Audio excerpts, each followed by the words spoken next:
Hello friends, welcome to my channel. இன்றைக்கி நம்ம வீடியோவில் மொச்சப்பயிறு புளிக்குழம்பு எப்படி செய்கிறதுன்னு பார்க்க போகிறோம். ரொம்ப ரொம்ப சிம்பிளாக, ரொம்ப டேஸ்ட்டாக, ஈஸியாக எப்படி செய்கிறதுன்னு பார்க்கலாம். வாங்க வீடியோக்குள்ளே போகலாம். உங்களுக்கு தேவையான அளவு மொச்சப்பயிறு எடுத்துக்கோங்க. முதல் நாள் நைட்டே தண்ணி ஊற்றி நல்லா பயிரை ஊற விட்டுருங்க. அதுக்கடுத்த நாள் ஒரு குக்கர் எடுத்துக்கோங்க. ஊற வச்ச பயிரை குக்கருக்கு மாற்றிடுங்க. அதுக்கப்புறம் பயிர் வேகிறதுக்கு தேவையான அளவு நீங்கள் தண்ணி சேர்த்துக்கோங்க. நெக்ஸ்ட்டு பயிர் குக் ஆகிறதுக்கு தேவையான அளவு உப்பு ஆட் பண்ணிக்கோங்க. அப்புறம் குக்கர் மூடியை போட்டுருங்க. இப்போ பார்த்திங்கன்னா ஒரு 3 விசில் விட்டால் போதும், இல்லாட்டினா பயிர் குழஞ்சிரும். நெக்ஸ்ட்டு ஒரு லெமன் சைஸ் புளி எடுத்துக்கோங்க. இப்போ கொஞ்சமாக தண்ணி சேர்த்துக்கோங்க, சுடு தண்ணி. அப்போ தான் புளி ஈஸியாக ஊறும். நம்ம புளியை கரைக்கிறதுக்கும் ரொம்ப ஈஸியாக இருக்கும். ஸோ இந்த மாதிரி எடுத்து தனியாக வச்சுக்கோங்க. அதுக்கடுத்து ஒரு பேன் எடுத்துக்கோங்க. இப்போ தேவையான அளவு எண்ணெய் சேர்த்துக்கோங்க. எண்ணெய் காஞ்சதுக்கு அப்புறமா கடுகுளுந்து சேர்த்துக்கோங்க. அதுக்கப்புறமா கொஞ்சமாக வெந்தயம் சேர்த்துக்கோங்க. இப்போ லைட்டாக மிக்ஸ் பண்ணிடுங்க. இப்போ வெந்தயமும் கடுகுளுந்தும் லைட்டாக பொரியணும். ஸோ பொரிஞ்சதுக்கு அப்புறமா நம்ம வெங்காயம் ஆட் பண்ண போகிறோம். ஸோ இப்போ கடுகுளுந்தும் வெந்தயமும் நல்லா பொரிஞ்சிருச்சு. இப்போ உரப்புக்கு தேவையான அளவு 3 பச்சை மிளகாய் மட்டும் ஆட் பண்ணிக்கோங்க. நம்ம மிளகாய் பொடியெல்லாம் ஆட் பண்ண மாட்டோம். ஸோ பச்சை மிளகாய். இப்போ கட் பண்ண வெங்காயம் ஆட் பண்ணிக்கோங்க. வெங்காயமும் சேர்த்து நல்லா வதக்கிடுங்க. வெங்காயம் வதங்கிக்கிட்டு இருக்கிறப்பே தக்காளியை குட்டி குட்டியாக கட் பண்ணி வச்சுடுங்க. கரெக்டாக ஒரே ஒரு தக்காளி போதும். இப்போ தக்காளியும் நம்ம ஆட் பண்ணிடலாம். ஒரே ஒரு தக்காளி தான். நம்ம புளி ஊற்றுறனால தக்காளி ரொம்ப சேர்க்க வேண்டாம், இல்லாட்டினா ரொம்ப புளிப்பாயிரும். இப்போ தேவையான அளவு மஞ்சள் தூள், கொஞ்சமாக மஞ்சள் தூள் சேர்த்துக்கோங்க. இப்போ லைட்டாக இந்த மாதிரி மிக்ஸ் பண்ணிடுங்க. தக்காளி வெங்காயம் நல்லா வதங்கணும். ஸோ இப்போ வதங்கிக்கிட்டு இருக்கிறப்பயே நம்ம கத்திரிக்காய் சேர்க்க போகிறோம். கத்திரிக்காய், முருங்கைக்காய் ஆட் பண்ண போகிறோம். நீங்கள் கத்திரிக்காய், முருங்கைக்காய் இல்லாட்டினா உருளைக்கிழங்கு, இது எதுனாலும் ஆட் பண்ணிக்கலாம். சூப்பராக தான் இருக்கும். ஸோ இப்போ கத்திரிக்காய், முருங்கைக்காய் மட்டும் ஆட் பண்ணியிருக்கேன். இப்போ நல்லா வதக்கிடுங்க. ஒரு 2லேருந்து 3 நிமிஷம் நல்லா வதக்கிடுங்க. இப்போ வதங்குறப்பயே தேவையான அளவு உப்பு சேர்த்துக்கோங்க. அப்போ தான் வேகமாக வதங்கும். ஸோ இப்போ அதையும் சேர்த்து நல்லா நீங்கள் மிக்ஸ் பண்ணிடுங்க. நெக்ஸ்ட்டு நம்ம குழம்பு மிளகாய் தூள் 2 டேபிள் ஸ்பூன் ஆட் பண்ண போகிறோம்.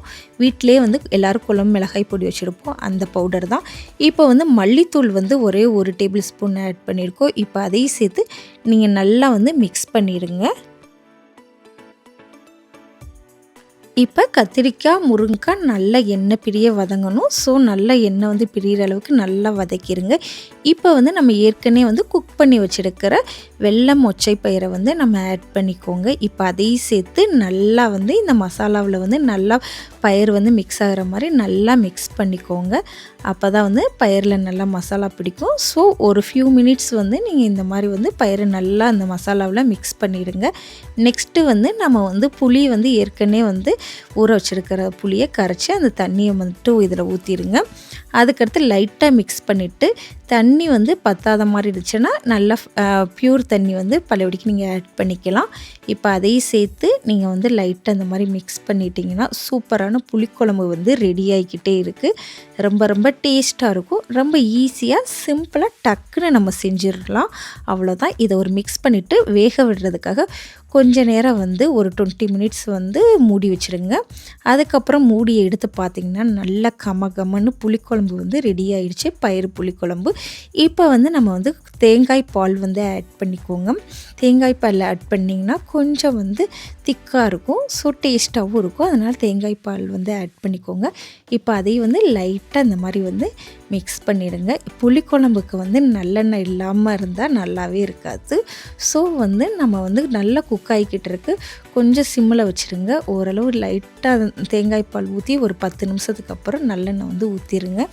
ஒரு டேபிள் ஸ்பூன் அளவு நல்லெண்ணெய் ஊற்றிடுங்க. இப்போ சேர்த்து அதையும் லைட்டாக இந்த மாதிரி மிக்ஸ் பண்ணிடுங்க.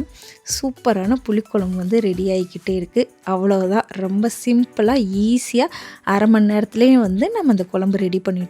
நல்லா எண்ணெய் பிரிய வந்தோடனேவும் இந்த மாதிரி மல்லித்தலையை தூவி விட்டுட்டு அவ்வளோதான், இறக்கிடுங்க. சூப்பரான புளிக்குழம்பு ரெடி ஆயிடுச்சு.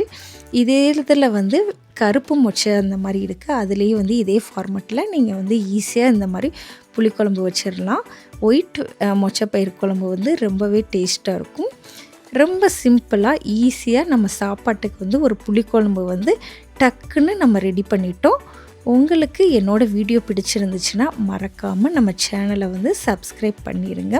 இப்போ தான் நம்ம சேனலுக்கு வந்து புதுசாக நீங்கள் வரீங்க அப்படின்னா நம்ம சேனலை வந்து சப்ஸ்கிரைப் பண்ணிடுங்க. ரொம்ப ரொம்ப சிம்பிளாக ஈஸியான புளிக்குழம்பு வந்து ரெடி ஆயிடுச்சு. உங்களுக்கு தினமும் இதே மாதிரி நிறைய வீடியோஸ் வந்து அப்லோட் பண்ணுறேன். மறக்காமல் நம்ம சேனலை சப்ஸ்கிரைப் பண்ணிடுங்க. பாய்.